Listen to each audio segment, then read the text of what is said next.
भगवान श्री कृष्ण सांख्य योग में चैप्टर 2 श्लोक नंबर 60 में कहते हैं, इंद्रियाणि प्रमाथीनि हरन्ति प्रसभम मनः। हे कौन्तेय, संयम का प्रयत्न करने वाले बुद्धिमान साधक को भी, उनके मन को भी ये इंद्रियां बलपूर्वक हर लेती हैं। 3 तरह के गुण बताए जाते हैं प्रकृति के अंदर। एक सत है, एक रज है और एक तम है। इन तीनों गुणों का प्रभाव हमारे अंतःकरण पर होता है। तम का आवरण, रज का विक्षेप, ये जब हमारे सत्व को प्रभावित करता है तब मनुष्य की ज़िंदगी में दुखों का उदय होता है, दुख आने लग जाते हैं।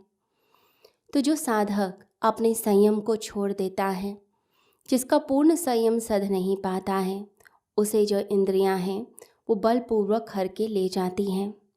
भगवान श्री कृष्ण इस श्लोक में यह स्वीकार करते हैं कि साधक की ज़िंदगी में कभी कभी ऐसी एक स्थिति आ जाती है जब उसका मन विचलित हो जाता है, जब उसकी बुद्धि पर मन का आधिपत्य हो जाता है, इंद्रियां हर लेती हैं उसकी बुद्धि को। तो भगवान निरुत्साहित नहीं कर रहे बल्कि सावधानी देते हैं एक साधक को कि तुम सावधानी रखो, ध्यान रखो अपने मन का। जो मन है वह इंद्रियों के वश में आ जाता है और बुद्धि पर मन का आधिपत्य हो जाता है। शुरुआत में तो साधक जो है वह बहुत तपस्या करता है, साधना करता है, परंतु धीरे धीरे जैसे जैसे उसे आनंद मिलने लग जाता है तो कई बार ओवर कॉन्फिडेंस के कारण वह क्या करता है, वह उस तप को ही छोड़ देता है और फिर जो इंद्रियां हैं वो उसके ऊपर हावी हो जाती हैं। इंद्रियां बलपूर्वक उसके मन को हर लेती हैं। परंतु क्या ये इंद्रियां कोई अलग से कोई सत्ता है, कोई अलग से कोई पावर है? जैसे आत्मा की पावर है, तो आत्मा की शक्ति के अलावा भी कोई और शक्ति है क्या? कोई और स्वतंत्र सत्ता है क्या जो हमारे ऊपर अधिकार कर लेती है, हमारे मन को हर लेती है? नहीं, इंद्रियां कोई अलग से कोई सत्ता नहीं है, इनके पास अलग से कोई शक्ति नहीं है। इंद्रियां जो हैं यह एक तरह से मैकेनिकल हैबिट्स हैं, ये यंत्र हैं जो परमात्मा ने हमें दे रखे हैं। हम जब उन आदतों को पालते जाते हैं, उन हैबिट्स को पालते जाते हैं, तो वह जब मूव करती हैं, एक रोटेशन में घूमती चली जाती हैं, एक चक्र बनता जाता है, उस चक्र से एक शक्ति बनने लग जाती है। हमने जन्मों जन्मों से जो आदतें बना रखी हैं, जो हमने संस्कार डाल रखे हैं, उन संस्कारों के कारण ही हम गिरते हैं, उन संस्कारों के कारण ही हमारा पतन हो जाता है। तो जो आदतें गलत हमने पाल ली हैं वो ही हमें गिरा देंगी। फिर हम कोई निर्णय ले भी ले अगर एक दिन कि छोड़ देंगे, तो भी जो इंद्रियां हैं, जो आदतें हैं, ये जो यंत्र हैं, इन्हें पता ही नहीं चलता कि ऐसा कोई निर्णय ले भी लिया गया है। वह वैसे ही चलती जाती हैं। जैसे कोई सीडी प्लेयर पे आप कोई एक सीडी डाल दीजिए, अब सीडी घूम रही है, अब एक गाना उसमें लगातार बज रहा है, सीडी अटक गई, अब आपका मन ही नहीं है सुनने का, लेकिन फिर भी वो गाना बजे ही जा रहा है, बज रहा है। तो आप क्या करेंगे? आप जब तक उठेंगे नहीं और उसको बंद नहीं करेंगे, उस ट्रैक को चेंज नहीं करेंगे, तब तक वो चलता ही चला जाएगा, आपको वही गाना रोज़ रोज़ सुनना पड़ेगा। उसी तरीके से हमारी जो इंद्रियां हैं वह भी एक तरह से यंत्र हैं, एक ही आदत को गोल गोल घुमा रहे हैं। जब तक हमारा प्रयत्न नहीं होता, जब तक हमारा एफर्ट नहीं होता, उन आदतों से हमारा पीछा नहीं छूटता है। तो ये आदतें पकड़ लेती हैं, इंद्रियां यंत्र की तरह हैं, मैकेनिकल हैबिट्स हैं। फिर व्यक्ति कोई निर्णय ले भी ले तो भी ये इंद्रियां चलाती जाती हैं, जैसे मेंटल प्रोग्रामिंग होती है। एक व्यक्ति को अगर शराब पीने की आदत पड़ गई है, वो कितनी भी कसम खा ले कि मैं छोड़ दूंगा, मैं कल से छोड़ दूंगा, मैं आज रात से छोड़ दूंगा, मैं अभी से छोड़ दूंगा, वो निर्णय तो उसके चेतन मन ने ले लिया है, लेकिन इंद्रियों को कुछ नहीं पता चलता कि ऐसा कुछ निर्णय ले लिया गया है। इंद्रियां क्या है? एक बिल्ट इन प्रोसेस है जो हमने अंदर बना लिया है, एक प्रोग्रामिंग हमने अंदर सेट कर ली है। अब एक जो प्रोग्रामिंग सेट हो गई, अब वो प्रोग्रामिंग क्या कहती है कि 30 साल से 40 साल से अगर आप शराब पीते हैं तो आपको हर आधे घंटे के बाद चाहिए ही चाहिए। इसलिए लोग कहते हैं कि तलब लग रही है।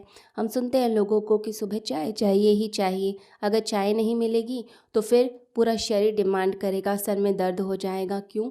ऐसा लगता है जैसे वो चीज़ पुकार रही है, कोई चीज़ पुकारती नहीं है, आपकी आदत बन गई है और वो तलब लगने लगती है, मन करता है क्योंकि पूरा शरीर डिमांड करता है। इसे जो लोग रिहैब सेंटर्स में होते हैं या जो ड्रग एडिक्ट्स होते हैं या जो शराबी होते हैं, उनको अगर छुड़ाने की कोशिश भी की जाए तो पूरा शरीर, पूरा मन पूरी तरीके से डिमांड करने लगता है, पूरा सहयोग देता है। तो चेतन मन ने एक बार कहा, लेकिन जो अनकॉन्शियस फोर्स जो पीछे पड़ा हुआ है, वो अनकॉन्शियस फोर्स सामने आ जाता है। 40 साल की आदत छूटती नहीं है। जैसे कोई व्यक्ति कहे कि मैं इस बिज़नेस से तंग आ चुका हूँ, रोज़ रोज़ की परेशानी है, रोज़ रोज़ झगड़ा करना पड़ता है, रोज़ कस्टमर से झगड़ा होता है, मेरे से तो होता नहीं, मैं तो उसे छोड़ ही देता हूँ। लेकिन उसके बाद भी फिर वही उस बिज़नेस को कर रहा है। क्यों? क्योंकि अब उसकी वो आदत बन गई है। और मन की एक आदत है कि वो जो आदतें हमने बना ली, जो चीज़ें हमने बना ली, जो प्रोग्रामिंग कर दी, उसको इतनी जल्दी चेंज नहीं करता। इसलिए लोग कहते हैं कि हम चेंज नहीं हो सकते, ये हमारे लिए मुश्किल है। फिर मन के कुछ ऐसे क्षण होते हैं कि जब हमने संकल्प ले लिया कि हाँ, ये तो हम करके छोड़ेंगे, लेकिन फिर उसके बाद कुछ संकल्पहीनता के भी क्षण होते हैं जब लगता है हमसे नहीं हो सकता है। तो कभी कभी तो हम अति उत्साह में पहुंच जाते हैं कि हम इस आदत को छोड़ेंगे, लेकिन कभी कभी लगता है हमारे बस की बात नहीं, इस जन्म में तो हो नहीं सकता है। जैसे बहुत सारी छोटी छोटी आदतें होती हैं, सुबह जल्दी उठने की आदत, काम को आप जो टाल रहे हैं उसको ठीक करने की आप कोशिश करते हैं, वो जो आदत बन गई है वो पड़ गई है। किसी में दोष निकालना, झगड़ा करना, मीन में निकालना, निंदा करना, ये सब वो आदतें हैं, मेंटल प्रोग्रामिंग है जो आपने अपने अंदर बना दी हैं। तो ये इंद्रियां जो हैं, ये आदतें जो हमने अंदर बना ली हैं, ये आदतें, ये संस्कार ही हमारे जीवन का निर्धारण करती हैं। हमारा जीवन फिर वैसे ही चलने लग जाता है। आप किसी व्यक्ति को भी देख लें, अगर कोई ऊंचाई पर पहुंचा है तो वह उसकी अच्छी आदतों के कारण पहुंचा है। उसने उतनी प्रैक्टिस की है, उतनी एनर्जी दी है, उतना एफर्ट दिया है। और जो व्यक्ति नीचे गिरता चला जा रहा है, योग्यता होने के बावजूद भी, अच्छी डिग्री होने के बावजूद भी अगर वो नीचे गिर रहा है, इसका मतलब है उसकी आदतें ही उसे गिराती हैं। जीवन भर हम जो अभ्यास करते हैं तो होता क्या है, रिटायरमेंट के बाद भी लोग वैसी ही चीज़ें करते हैं।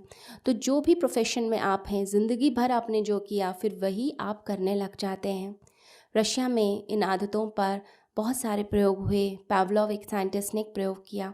उसने एक सिद्धांत की खोज की जिसे बोलते हैं कंडीशन रिफ्लेक्स। तो उसने क्या किया, डॉग्स के ऊपर प्रयोग किया और डॉग्स को उसने रोटी दी। जब रोटी देते थे तो डॉग्स की जो मुंह से लार निकलती थी, सलाइवा निकलता था।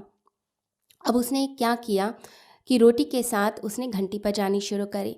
अब जो कुत्ते थे, जो डॉग थे, उनके मन में ये बात बैठ गई कि जब भी घंटी बजती है तभी रोटी मिलती है। तो एक दिन जब सिर्फ घंटी बजाई गई और रोटी नहीं दी गई, तो जो डॉग से उनके मुख से लार टपकने लगी, सलाइवा टपकने लग गया।